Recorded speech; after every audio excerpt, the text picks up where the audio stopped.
Good morning guys, welcome back to our YouTube channel. सामने क्या लिखा है? टाइम डायलेशन, समय को फैलाया जा सकता है। अब एक छोटी सी कहानी भी आप लोग पढ़ रहे होंगे। दो जुड़वा भाई थे, एक जैसी शकल अकल, मतलब एक दूसरे की फ़ोटोकॉपी। पर एक घटना ने दोनों की आयु में परिवर्तन कर दिया, एक दूसरे से ज़्यादा बड़े छोटे हो गए।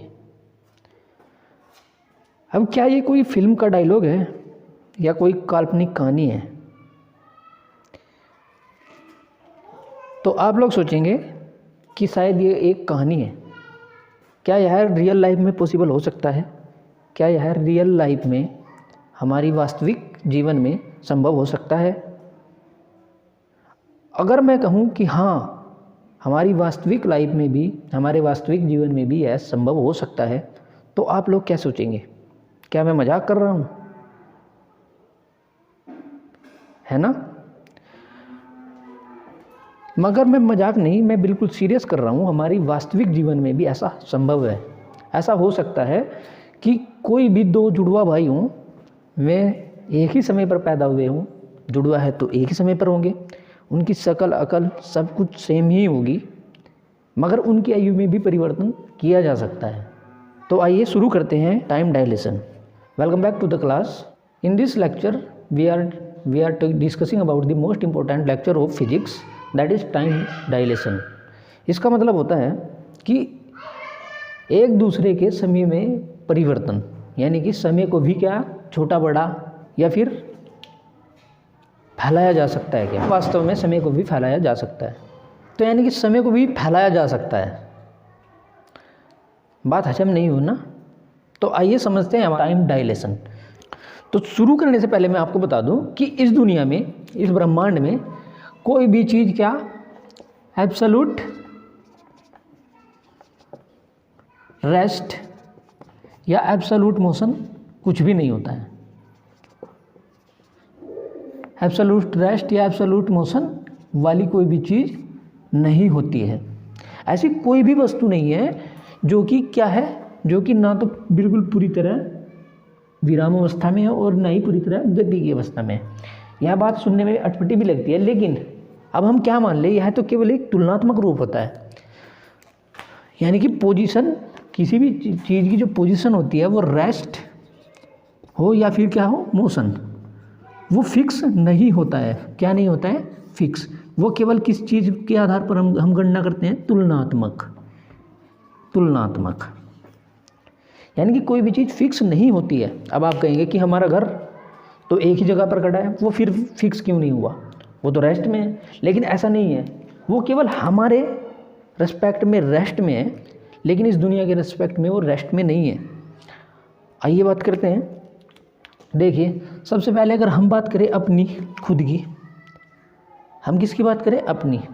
तो हम रेस्ट में नहीं है किसी भी रेस्पेक्ट में। हम केवल किस चीज़ के रेस्पेक्ट में रेस्ट में है?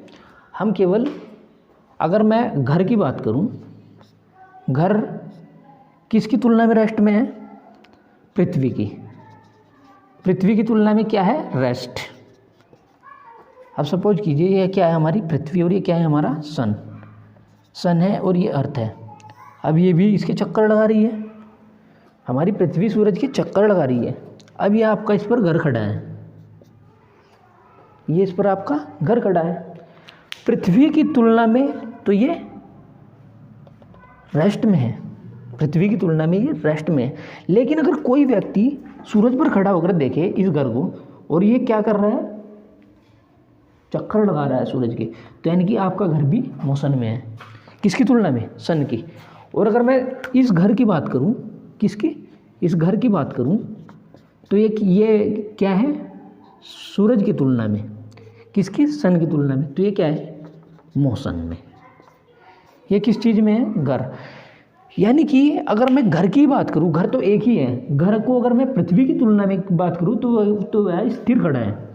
लेकिन अगर मैं उसी घर को सूरज की तुलना में बात करूं तो वह क्या है? वह भी गति कर रहा है। अब हम सूर्य की बात करें, कि हमारा सूर्य तो बिल्कुल विराम अवस्था में है, कहेंगे ना? तो आइए देखते हैं सूरज विराम अवस्था में है या नहीं है। देखिए, किसकी बात कर रहे हैं हम? सूर्य की। तो कंडीशन दूसरी है, ये हमारा सन है, क्या है सन।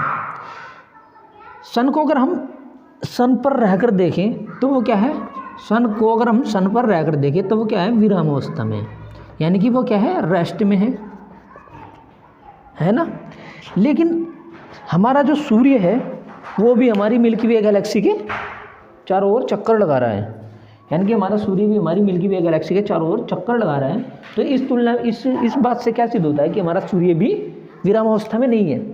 अगर मैं सूर्य की बात करूं, किसकी, गैलेक्सी की तुलना में, किसकी, गैलेक्सी की तुलना में, यानी कि our sun is not in rest with respect to the motion of galaxy. अगर हम इसकी बात करें, सन की बात करें, तो sun is in motion with respect to the galaxy, मतलब गैलेक्सी की तुलना में हमारा सूर्य भी क्या है, मोशन कर रहा है हमारा। तो हमारा सूर्य भी किसके चक्कर लगा रहा है, गैलेक्सी के। तो यानी कि सूर्य किस चीज़ में हुआ, मोशन में। मोशन मतलब गति। अच्छा, अब तीसरी बात करें कि अब कुछ लोग कहेंगे कि भाई हमारी गैलेक्सी, हमारी आकाशगंगा तो विरामावस्था में है। तो आइए देखते हैं, आकाशगंगा को अगर आकाशगंगा के रेस्पेक्ट में देखें तो वो किस चीज़ में है, रेस्ट में। Speed of the galaxy with respect to the galaxy it will be in a rest. किस चीज़ में है वो, गैलेक्सी के रेस्पेक्ट में किस चीज़ में है, रेस्ट में। लेकिन हमारी आकाशगंगा भी अपने किस चीज़ के, अपने ब्लैक होल के चक्कर लगा रही है, अपने ब्लैक होल के चक्कर लगा रही है लगातार निरंतर। हमारी प्रत्येक आकाशगंगा के केंद्र में एक क्या होता है, ब्लैक होल। क्या होता है, ब्लैक होल।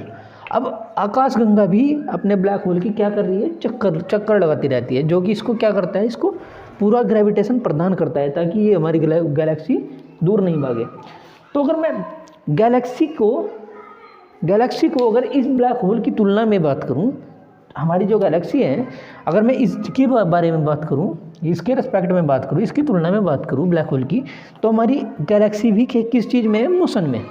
इसका मतलब है कि कोई भी ऐसी वस्तु नहीं है इस ब्रह्मांड में जो कि एब्सोल्यूट रेस्ट या एब्सोल्यूट मोशन में हो। ऐसी कोई चीज़ होती नहीं है जो अपने आप को डिफाइन कर सके एज ए शुद्ध विरामावस्था और शुद्ध गति अवस्था में। तो यानी कि यह केवल किस रूप में हम डिफाइन करते हैं, किसी भी चीज़ के रेस्ट या मोशन को, किसी भी चीज़ के रेस्ट या मोशन को हम किस चीज़ में बात करते हैं, तुलनात्मक।